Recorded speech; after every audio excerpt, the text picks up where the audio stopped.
Tara mga kalakbay, samahan nyo kami sa isang Sweden adventure dito sa Stockholm. Pupuntahan natin ng ice bar dito sa may Stockholm. So ako second time ko na nakapunta dito. Makikita nyo ito malapit sa Central. So pagpasok nyo pa lang mga kalakbay, makikita nyo na agad yung mga merch na binibenta nila.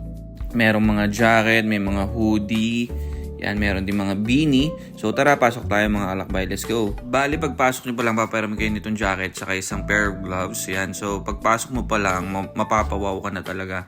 Pagpasok mo, grabe, sobrang lamig mga kalakbay. So parang winter feels na yung dating dito sa loob.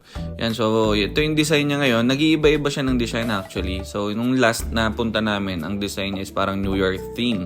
So ngayon yan, more on yan yung mga archipelago, more on sa parang ano siya sa dagat yung design niya ngayon. So pagpasok mo mga kalakbay, talagang wow. Kasi hindi mo akalain nagawa sa yelo lahat yung makikita mo sa paligid mo. So may mga seat din siya, pwede kayong umupo. At kagandahan dito, meron kayong isang free drink. Yan, no?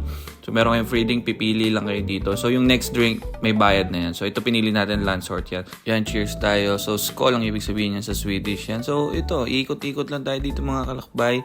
Good for 1 hour pero hindi mo rin masusulit kasi sobrang lamig talaga yan. So puntahan nyo yan dito yan mga kalakbay sa Stockholm, Sweden. Let's go!